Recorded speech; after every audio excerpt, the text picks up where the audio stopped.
Magandang araw mga ka-nature. Welcome muli sa ating Linis Kalikasan Daily Vlog. Ngayong araw ay haharapin namin ang isang mabigat na hamon. Isang kanal na puno ng basura, burak at tubig na halos na hindi na gumagalaw. Unang tingin pa lang ramdam mo na ang bigat ng problema. Ang kapal ng mga plastic, bote, styrofoam at kung ano-ano pang kalat na halos tumakip na sa daluyan. Pero gaya ng lagi namin sinasabi, hindi kami uurong. Ang laban para sa kalikasan, hindi para sa mahihinaan loob. Kaya suot namin ang aming mga jumper boots, gloves at face mask. Sabay-sabay naming haharapin ang misyon na ito. Sama-sama ay isang layunin, linisin ang ating kalikasan para sa kinabukasan. Ang una nga pala namin ginawa ay alisin ang mga basurang lumulutang at nakasiksik sa ibabaw. Hindi madali, habang hinuhugot namin ang mga plastic, nararamdaman namin na ang iba ay parang nakaipit na sa burok sa tagal ng pagkakabaon. May mga bote na halos kinakalawang na ang takip. May mga styrofoam na pira-piraso at dikit-dikit na sa putik, at may mga plastic na halos nagiging bahagi na ng mga lupa. Nakakalungkot man isipin, pero ito ang bunga ng walang pakundangang pagkatapon ng basura. Habang nagtatanggal kami, makikita niyo ang teamwork. May naghahawak ng sako at may dumadakot ng basura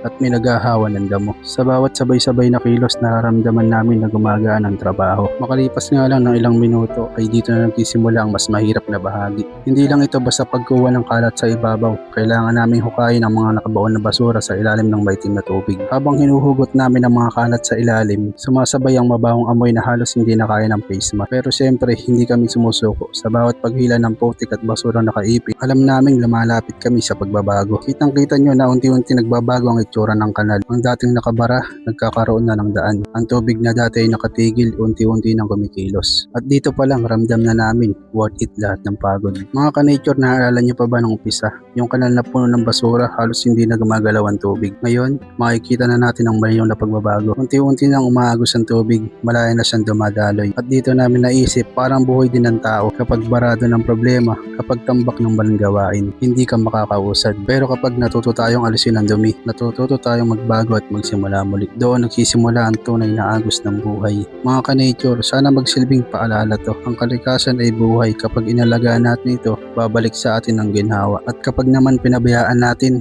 tayo rin ang masasaktan. At ngayon, natapos na namin ang isang araw na paglilinis. Pagod ang katawan, pero busog ang puso sa kasiyahan at inspirasyon. Naalala nyo nung una, sobrang dami ng basura dito sa kanal na ito. Ang tubig nakastack lang at walang galaw. Pero nang natanggal na namin ang lahat ng nakaharang na basura, doon nagsimulang umagos ang tubig. Ang sarap sa pakiramdam, nakakatuwa, kasi parang nakita namin muling nabuhay ang kanal. Mga ka-nature, sana magsilbing itong inspirasyon para sa lahat. Hindi natin kailangan maging bayani para tumulong sa kalikasan. Minsan, sapat na ang maliit na disiplina. Pagtapon sa tamang basurahan, pakikisa sa paglilinis at simpleng malasakit. Hanggang sa susunod na video, sama-sama ulit tayo sa laban para sa kalikasan. Kami ang 4 Santos para sa malinis na kapaligiran at mas maliwanag na kinabukasan.